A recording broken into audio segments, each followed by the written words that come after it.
inaan maanta soo booqday xarunta guddiga gob ee dhisaya wadada u dhaxaysa Hobyo iyo Gaalkacyo. Guddiga gob iyo wadadaani waxa ay soo martay iyo duruufaheeda waxa ay yihiin waxa ka sheekeeyay labadii mas'uul ee igu horeysay. laakiin anigu waxaan rabaa inaan cabiro dareenkayga iyo haddii dadka Soomaalida isku tashtaan waxa ay qabsan karaan. runtii dareenkayga dareen aad iyo aad u qiiro badan waaye.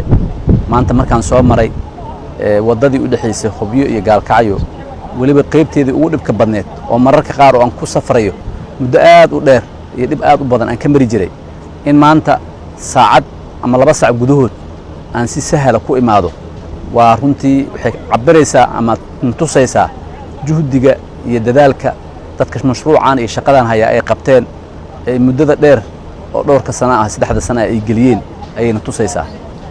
waa dareen aad u farxad badan waa dareen aad iyo aad u wanaagsan dadaalka ay bixiyeen iyo juhdiga ay bixiyeen iyo miro dhalka oo miro dhala ayayna tusaysaa. iska dhaaf baabuurta yaryar baabuurta waaweyn dhibka ay ka mari jireen ka sii darnayd.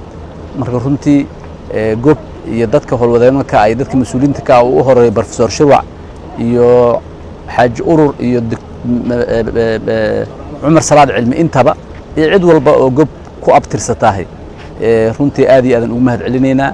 mahad celin ballaaran oo la soo koobi kareen ayaan u jeedinayaa. waxaa intaa weheliya arinta kale oo aad muhiim ah waxay tahay dadka Soomaalida hadday isku tashtaan waxa ay qabsan karaan mashruucan wuxuu yahay tusaale u yahay.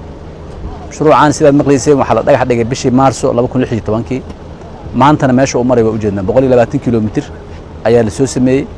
hamiga iyo dadka maaragtay idadiishoodan waxa waaye inay mashruuca dhameystiraan. lacag aad u tiro badan oo malaayiin ah ku baxday. juhdi aad u tiro badan baa ku baxay waqti aad u tiro badan baa ku baxay.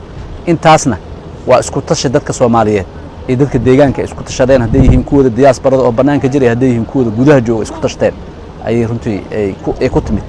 taas marka waxay daliil u tahay haddaan isku tashano inaan wax kasta qabsan karo inaanan marnaba aysan sax ahayn in ajnabi uu wax noo qabtaa mar walba aan ka sugno isku tashadkanaga haddaan xoolahanaga gadano jeebkanaga aan maaragtay wax ka bixino inaan wax qabsan karno ayay daliil u tahay.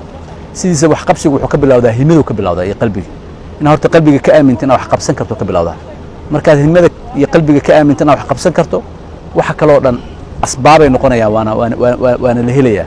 mashruucan marka mashruuc qaran waaye waxaan rabaa cid kasta oo Soomaaliyeed oo mashruucan wax ka geysan karto hadday tahay dawladda dhexe ee Soomaaliya oo mas'uuliyad gaar ah oo dalka ka saaran yahay hadday tahay dhammaan cid kasta oo Soomaaliyeed gacan ka geysato gaar ahaan dadka deegaankan u dhashay ee dibadda iyo dal jooga ayagoo ku mahadsan wixii dadaal hore u bixiyeen inay waxa kale haray maanta ay israaciyaan oo bixiyaan ayaa looga baahan yahay.